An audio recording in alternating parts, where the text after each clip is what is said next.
Hai teman-teman, selamat datang di pembahasan 5 soal TOEFL lengkap dengan trik cepat dan penjelasan yang mudah. Supaya kamu nggak cuma paham jawabannya, tapi juga tahu cara berpikirnya. Oke, kita mulai. Petunjuk yang paling mencolok pada soal ini ada pada kata the taller. Soal ini adalah tentang comparative degree dengan pola adjective plus er dan more plus adjective.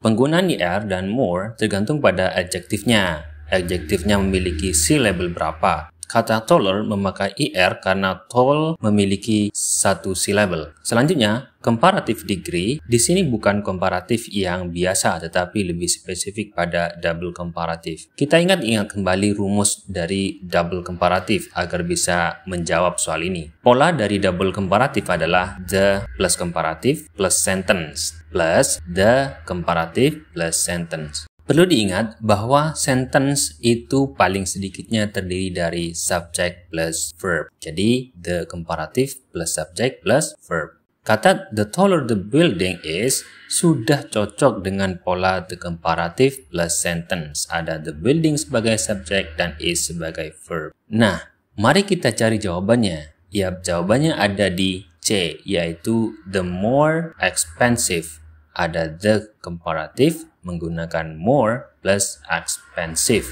Expensive memiliki lebih dari satu syllable, karenanya di sini menggunakan more. Jadi jawabannya adalah di C, the more expensive. Oke, kita lanjut ke soal berikutnya. Di soal ini, petunjuk jawabannya ada pada kata students. Klause yang menggunakan conjunction who, di soal ini ada who bla bla bla always late for class, biasanya dipakai untuk memberikan keterangan tambahan tentang kata atau kalimat sebelumnya. Berarti di soal ini who dan seterusnya memberikan keterangan tambahan tentang kata sebelumnya yaitu students. Nah, karena yang blank itu adalah verb, maka kita tinggal cari verb yang cocok dengan students. Dan students merupakan plural noun. Maka kita cari verb atau auxiliary yang plural. Nah, di pilihan jawaban di atas, verb yang plural atau auxiliary yang plural hanya ada di B. A, C, dan D merupakan auxiliary atau verb singular. Jadi jawabannya adalah B menggunakan are. Menjadi he is one of the students who are always late for the class. Kenapa kok pakai are? Karena kata yang diwakili oleh who are itu adalah students. Students merupakan plural noun. Oke, kita lanjut ke soal berikutnya. Di soal ini, petunjuk paling mencolok ada pada kata wish. Karena ada wish, berarti materi di soal ini adalah tentang subjunctive.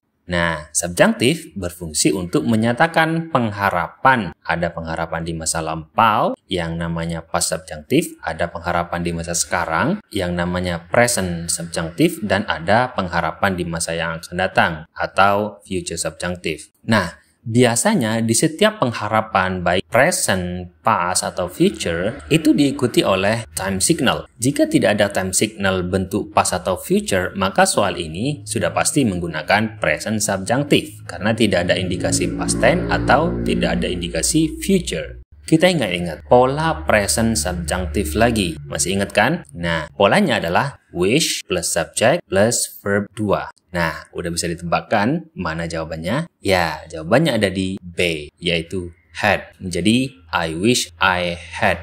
Karena had bentuk kedua dari have. Perlu diingat ya teman-teman, jika tidak ada time signal past atau future, maka pasti yang dipakai adalah present subjunctive. Present subjunctive itu dipakai untuk menyatakan pengharapan yang tidak terjadi saat ini. Contoh arti di soal. Saya nggak bisa beli laptop baru karena uangnya nggak cukup. Jadi, aku berharap aku punya uang lebih sekarang. Nah, jadi kalimat ini menyatakan pengharapan yang tidak terjadi pada saat ini. Oke, jawabannya berarti B. Oke, kita lanjut ke soal berikutnya. Di soal ini, petunjuk dari jawabannya ada pada kata is. Is menunjukkan tenses present. Di sini ada dua kalimat atau kejadian. Yang pertama, this is the best movie. Kalimat yang pertama ya. Dan kalimat yang kedua, yaitu I, bla bla bla, dan seterusnya. Nah, karena kalimat pertama adalah present tense, maka kalimat kedua harus memakai tenses yang punya hubungannya dengan masa sekarang. Nah, untuk menyatakan kejadian yang masih ada hubungannya dengan masa sekarang, maka kita menggunakan tenses apa teman-teman? Ya, kita menggunakan tenses present perfect. Masih ingat kan pola dari present perfect seperti apa? Ya, polanya adalah subject plus have plus verb 3. Nah, sudah tahu kan jawabannya apa? Ya, jawabannya ada di C, yaitu have ever seen. Oke, yuk kita lanjut ke soal terakhir. Petunjuk untuk jawaban di soal ini ada pada kata made. Made di sini bukan berarti membuat, tetapi bermakna meminta atau menyuruh. Itu artinya materi di soal ini adalah tentang causative verb, meminta seseorang melakukan sesuatu. Masih ingat kan pola dari causative verb? Ya, pola dari causative verb adalah make plus subject plus verb base. Verb tanpa to atau verb ing. Oke, berarti B dan D kita buang. Tinggal A dan C. A dan C sama-sama tidak menggunakan to dan tidak menggunakan ing.